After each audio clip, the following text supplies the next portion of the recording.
about some simple exercises to help students and parents deal with their back-to-school anxieties. Amanda Lee with Brain Balance San Diego is here to show us a few exercises. Amanda, it's that time of the year again. That's right. Back to school, and with that brings a lot of anxiety. Yeah, we're seeing quite a bit of that with our calls from the parents to the students, and I'm sure a lot of parents are starting to see some behaviors. They are. Okay, you brought a few different examples of different practices of relaxing. Can you take us through?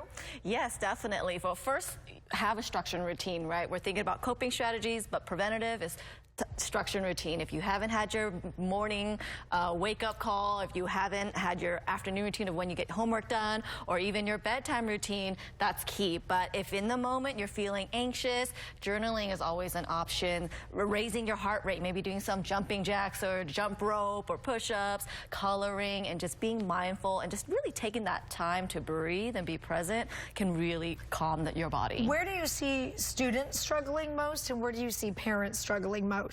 Kids a lot of times are nervous for two reasons right now, especially since COVID. The social component, social anxiety is really, really big, and then just learning. A lot of students have learning challenges or they're behind with the COVID slide, and so they're nervous about meeting the new teacher and just being amongst other peers where they don't feel like they're keeping up. And then for parents, it's just that new routine again, and the fight that you have over homework and just making sure that the kids have things to do and that they are caught up, right? Yes. Okay, so you brought some different things to help us relax and calm down.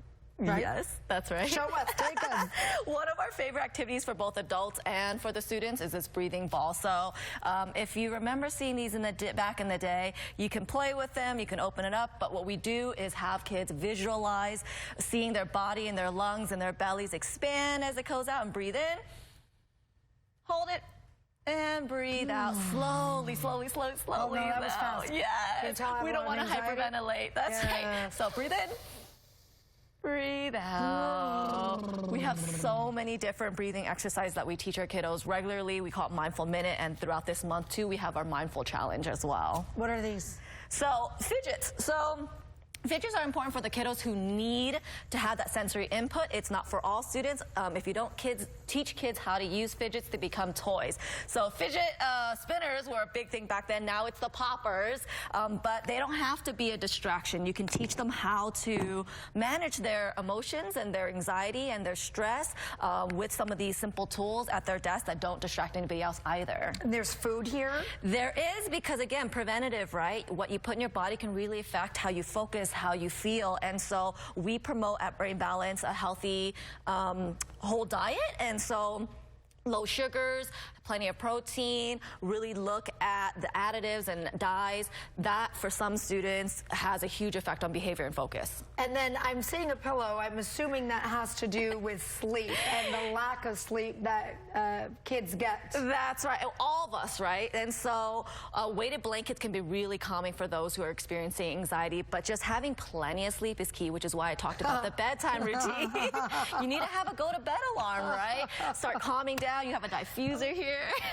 Sandra, you say this like it's easy to snap your fingers and those kids are going to go to bed. You know that's not happening. But it's all about building that routine and taking your time to sleep. And by the way, those with neurodevelopmental challenges and who struggle with learning, they tend to need a lot more sleep than their average peers. So making sure you have a solid bedtime routine and a wind down routine is really, really key. And if there are parents who do need help, it's really cool that we have this resource right here in San Diego. They come and see you. That's right. We can come to you. You can come to us. We have assessments. We have a lot of free resources on our website, and we also have free webinars. So next week we have one on anxiety and the brain, and then again the mindful challenge that we have, and we're in Chula Vista, Carmel Mountain Ranch, and soon to be in Encinitas as well. So brainbalancesandiego.com if you want to learn more. Well, thank you for being here. All good advice. It's just, you know, for us to implement it, that's like a whole nother world. Starts with you, right? Starts with you. Start with us. Thank you. You're welcome. Fox 9 Morning News, we're going to take a short break. We'll be right back.